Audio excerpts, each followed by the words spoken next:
Hello from Westport in Elk River. This is the second tomato tour video that I've made. The first one was made on June 1st, so a month has passed. As you can see by the sign there, if you watched my last one, there's been quite a bit of growth going on here in the greenhouse.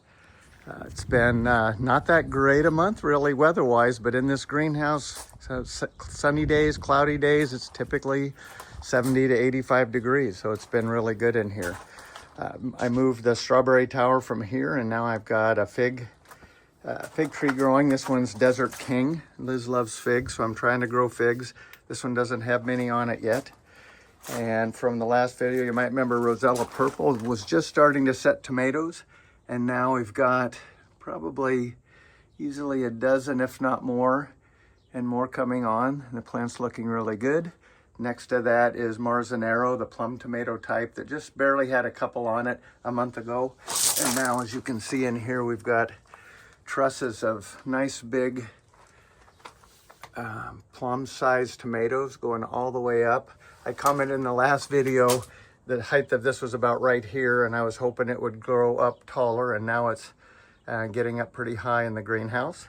Then next to this is Lucky Swirl. This one didn't have any tomatoes or even starts on it, and now we've got a few tomatoes. This is still one of the latest of these dwarf-sized tomatoes to put, tomato plants to put on tomatoes, but it's looking really good.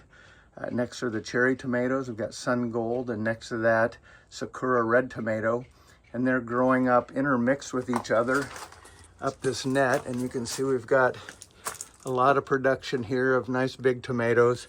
Let me pick one. The Sakura tomato is larger than most cherry tomatoes, and the Sun Gold is smaller than most cherry tomatoes, so you can get an idea of size comparison there. But all the way up, let me zoom out here, they're climbing up here. We got about 2 feet left before they'll be to the peak of the roof of the greenhouse, but there are still tons of flowers, tons of tomatoes, and they're beginning to ripen up. Then we've got the Emerald Giant. It's another dwarf tomato, and it's got not as many as some of the others, maybe 10 tomatoes on it, which is nice. Oh, I skipped one. In here next to Sakura is Atomic Grape.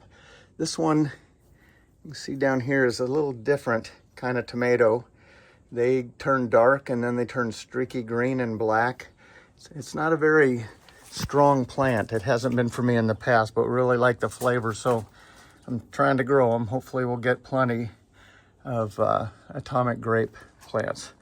Then back down to the dwarf, we've got Dainty Isabel, which has got easily 15 tomatoes on it, maybe more, hiding back in the back there. And it's getting pretty tall. These plants are only supposed to get 2.5 to 3 feet tall, and they're getting to be about 4 feet tall. Then back in the corner, we have the Cherokee Tiger, and it doesn't have a huge number, but it's got quite a few big fruits hanging from it. There's some up here hiding back there. And in the corner, we've got a white borage plant that's kind of taken over. This plant's not gotten as much sun just because it's a smaller plant and it's trapped in between a couple of pretty big plants. To right of that, coming back, we've got the Polish, which is a big red tomato. And this plant is loaded up with tomatoes, you can see, and they're starting to set up higher too. I'll come around the back side of it and look down over here. This is one of our favorite tomatoes. These get close to a pound and they're really delicious. It's growing up and it's almost up to the ceiling. Next to it, we've got Green Zebra, which is a medium-sized tomato, and it's loaded. There's probably 25 or 30 tomatoes on it right there. And they're a real tart. They're green when they're ripe with little streaks of yellow, and they're really flavorful.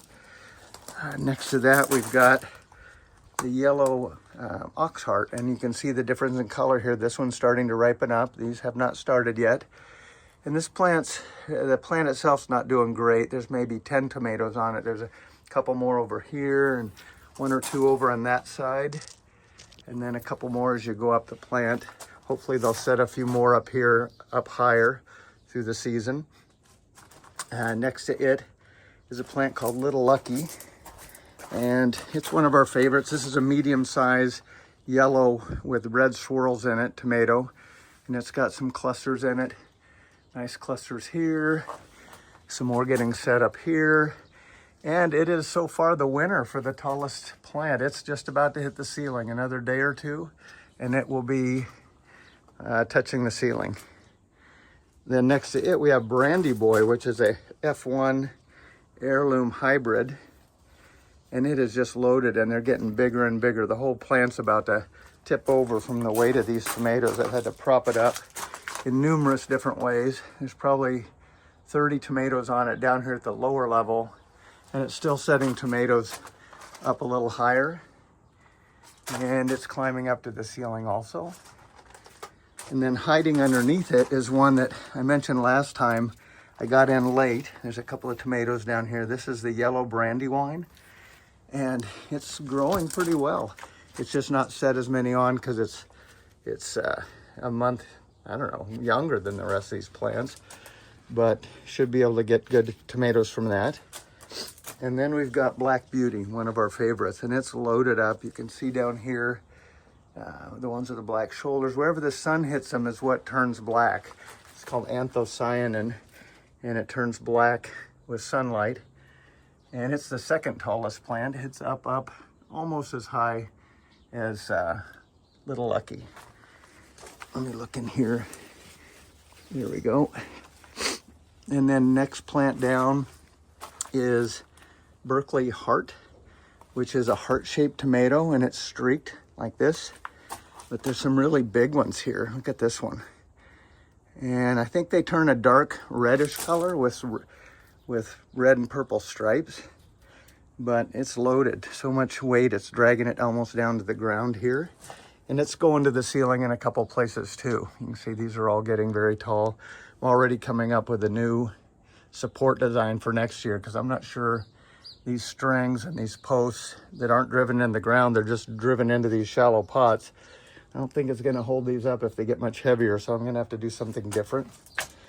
Okay, down here, the next is Kellogg's Breakfast Tomato. This is a large orange tomato, which is really tasty. And it is it's taken over this east end. There's one couple down here. There's a bunch of nice sized ones right here, and it's going up toward the ceiling. And then over here, there's some here, big one there, bunch of big ones over there that are next to the tiger that we can't really see from this angle. And here, and you can see here on the back wall, 1, 2, 3, 4, 5, 6 different limbs going up toward the ceiling, and are all the breakfast tomato, the orange one, and they're setting on tomatoes very nicely. And I'm pretty excited about that because it's a super tasty tomato. That's a really big one right there. And then we have the mystery tomato, which I have sent pictures to of the first one that ripened. It ripened starting yellow, and then it had green streaks, and then it turned pinkish, and then it had turned dark red with green streaks. And the tomato experts that I sent pictures to have never seen one like it. So I'm going to be saving seeds and hopefully working on maybe developing a new strain, which is kind of exciting. And these tomatoes are all getting very good size. They're just getting big. Pretty excited about this tomato. The next one here, a dwarf tomato called Purple Heart, and it's one that we had great success with last year, one of the few. And very few of them are actually heart-shaped. They're an interesting color, as you can see here, but very few of them are heart-shaped this year for whatever reason. Next to it is another dwarf called, what is this one called? Fred's Tie-Dye. So it's a cross between Wild Fred and Berkeley Tie-Dye. They're really an interesting color and should be very tasty. And then next to that, we have the cherry tomatoes again, and this one's Sun Green, and like Sun Gold, it's a hybrid, but they're green when ripe. And on these, you tell when they're ripe when they get a little bit of yellowy color compared to the green. I don't know how well that shows in this light. Let me see if I can find a better one. You can kind of see the difference. The first two in here are ripe and the others are not, and they're a little bit bigger, as you can see, than Sun Gold. So here are the 3 of our favorite cherry tomatoes, kind of get an idea of the size. And they're growing nicely, and they're growing up the greenhouse, and they're just loaded with tomatoes, as you can see. And this is Sakura. So we got Sun Green and Sakura over here. There's some Sakura starting to ripe. There's some more Sakura down there that are ripe. And some down here. Oh, that's a nice size one. I think I'll just pick that one. Nice size. And then the nasturtiums, which really make the greenhouse smell good. And nasturtiums are an edible flower. They have a peppery taste. Pretty darn good. And then we have another dwarf tomato. This one's called Brandy Fred. It's another wild Fred combination with Brandywine. It has an interesting shape. Look at these. They're almost flat. They're like pancake shaped. I'm wondering if they're gonna grow out to be that flat. And then we have the other paste tomato, the Amish paste. I don't know how well you can see back in here, but there's some really big ones. That's one of the reasons I picked this as a second paste choice, is when you're making canned tomatoes, you get a lot more out of a tomato this size than one of the Marzanero size over here. I think this is about as big as these are going to get. But over here, sorry for the rapid movement, there's some really big ones growing on this one. Not as many, but they're definitely more sizable. I stopped this one growing about right here because there's an opening in the ceiling and I didn't want to take it any higher up the roof. And then the last tomato in here is called Noah's Stripe. And it didn't put on tomatoes for a long time, but it is playing catch up. And there's a whole wad of tomatoes right down there in the center. I can't even count them. There's so many in there. And a few mixed around there. And then we have 2 other figs in here. This one is called Neverella. And when I got it, it had a fig on it there. And that's the original fig on the old growth, this wooded part. And then it's growing new figs there. And hopefully we'll have, in the greenhouse, I'll have enough warmth through the summer that by fall, I'll actually be able to have ripe figs with that. And then we have another one right over here called Bordeaux, Violet de Bordeaux. And it's growing some new stalks out of the side. And then up top, it's got one old fig on it. Not very big, but should be edible pretty soon. And then you see the new figs growing on the new growth. So the fig farm is doing pretty good. Let me just back up here so you get a door-to-door perspective. I'm gonna link in this video, in the comments, the last month's video, and I'll also link a video of a walking tour of the rest of our garden. I don't want to add it to this and make this too long, but if you're interested in seeing the squash and the other cherry tomatoes and some cucumbers, look in the comments for a link. Thanks for tuning in and have a great summer.